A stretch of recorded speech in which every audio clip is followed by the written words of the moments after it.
Heavy vehicles चलाने वाले जो ड्राइवर्स होते हैं, वो ड्राइवर कभी दोबारा नहीं चाहता है कि मेरा बेटा ड्राइवर बने, जबकि इस ड्राइवर का प्रोफेशन को दूसरे देशों में बहुत सम्मान से देखा जाता है।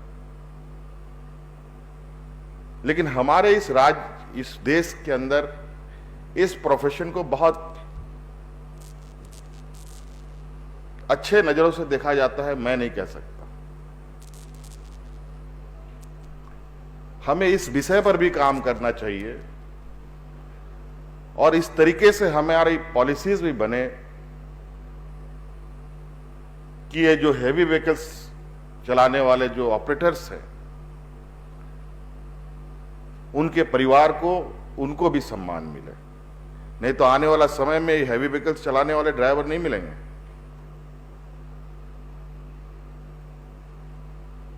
फिर तो एक नई तकनीक के साथ फिर आपको जाना पड़ेगा।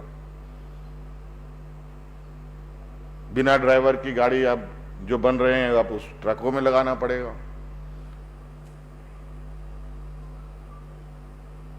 लेकिन आज जो लाखों करोड़ों लोग इससे जुड़े हैं, अब उसको जो रास्ता, इस रास्ते को बंद करेंगे तो दूसरा रास्ता तैयार करना पड़ेगा। मुझे लगता है इस विषय पर भी एक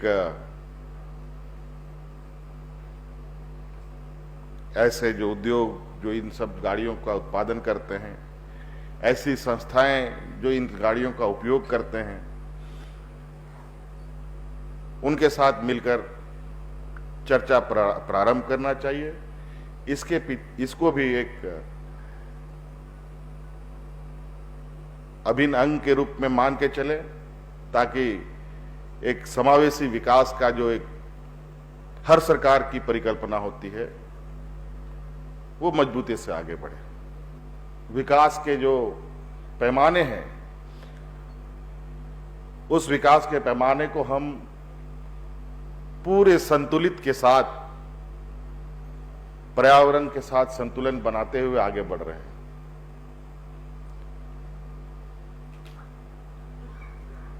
तो मुझे लगता है इसमें बहुत कुछ कहने की आवश्यकता नहीं है। आज जो मैं आपके प्रेजेंटेशन में देख रहा था कि अभी फिलहाल हम लोग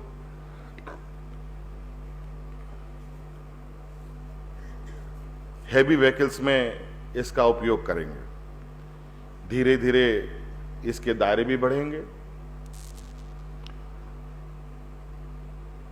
और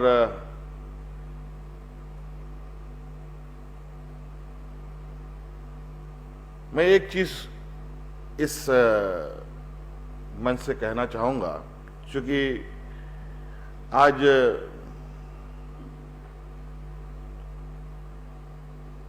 स्वच्छ ऊर्जा पर तो हम लोग काम कर रहे हैं।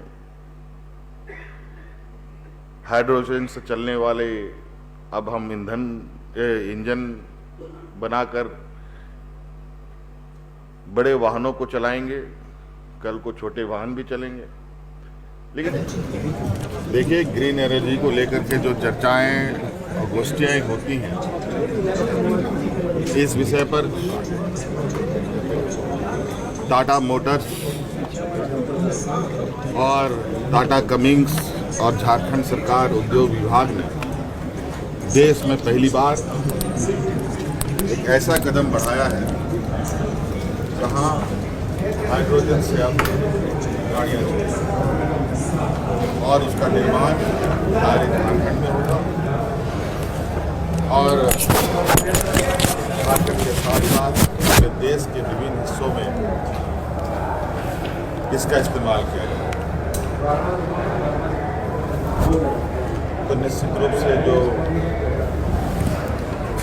पर्यावरण परिवर्तन है, जलवायु परिवर्तन है, जो चिंता का विषय है, उस चिंता को कम करने में झारखंड का आज का ये समारोह